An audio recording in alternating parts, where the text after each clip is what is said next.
Hi అండి. వరలక్ష్మి వ్రతం రోజు పెట్టే ప్రసాదాల్లో ముఖ్యమైన ప్రసాదం ఈ పూర్ణాలు.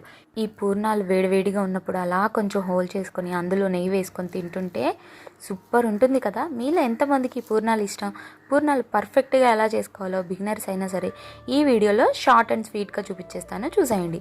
ముందుగా ఒక బౌల్ తీసుకొని అందులోకి 2 కప్పుల దాకా బియ్యాన్ని వేసేసుకోవాలి. అలాగే 1 కప్పు మినపగుళ్ళను వేసుకోవాలి. అన్నీ కూడా ఒకే కప్తో మెజర్ చేసుకోవాలి. ఇప్పుడు వీటిని 2-3 సార్లు వాష్ చేసుకొని వాటర్ వేసుకొని 4 నుంచి 5 గంటల పాటు నానబెట్టుకోవాలి. పూర్ణాలు చేసే 1 గంట ముందు పచ్చిశనగపప్పుని 1 కప్పు వేసేసుకొని అవి కూడా వాటర్ వేసుకొని నానబెట్టుకోవాలి. ఇప్పుడు నానిపోయిన బియ్యాన్ని మెత్తగా కొంచెం బరకగా మిక్సీ పట్టేసుకోవాలి. అలాగే మినపప్పుని మీకు వీలైనంత మెత్తగా సాఫ్ట్గా మిక్సీ పట్టేసుకొని అన్నీ కూడా ఒకే బౌల్లోకి వేసుకొని ఇప్పుడు చిటికెడు ఉప్పు, చిటికెడు వంట సోడా వేసుకొని 1 టీ స్పూన్ దాకా బెల్లం తురుమును వేసుకొని శుభ్రంగా కలిపేసుకోవాలి. ఇలా కలుపుకున్న తర్వాత ఇలా వేలు ముంచితే మనకి వేలికి పిండి అతుక్కోవాలి, జారిపోకూడదు అనమాట.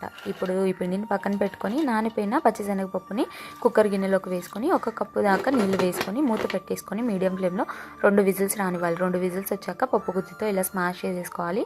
ఇప్పుడు ఇందులోకి 1 కప్పు దాకా బెల్లం తురుమును వేసుకొని కలుపుకుంటూ సిమ్లో పెట్టుకొని ఉడికించుకోవాలి. బెల్లం కరిగిపోయిన తర్వాత ఇలా లూజ్ కన్సిస్టెన్సీ వస్తుంది. అలాగే సిమ్లో పెట్టుకొని కలుపుకుంటూ ఉంటే ఇలా దగ్గరికి ముద్దలాగా అవుతుంది. అప్పుడు స్టవ్ ఆఫ్ చేసి పక్కకు దించేసుకొని చల్లారిపోయిన తర్వాత ఇలా మీకు ఏ సైజులో కావాలంటే ఆ సైజులో ఇలా రౌండ్ బాల్స్ లాగా చేసుకున్న వాటిని ముందుగా మనం తయారు చేసి పెట్టుకున్న పిండిలో వేసుకొని పూర్ణం అంతా కవర్ అయ్యే విధంగా పిండిలో ముంచేసి బాగా వేడిగా ఉన్న ఆయిల్లో వేసేసేయాలి. వేయగానే పూర్ణాలు కదపకూడదండి. కొంచెం ఇలా పైకి తేలిన తర్వాత మాత్రమే గరిటె సహాయంతో కలుపుకోవాలి. అలాగే పూర్ణాలు వేయించేటప్పుడు స్టవ్ అనేది మీడియం ఫ్లేమ్లో పెట్టుకొని గోల్డెన్ బ్రౌన్ కలర్ వచ్చేంత వరకు వేయించుకుంటే పర్ఫెక్ట్ పూర్ణాలు అనేది రెడీ అయిపోతాయి. తప్పకుండా ఇలా ట్రై చేయండి.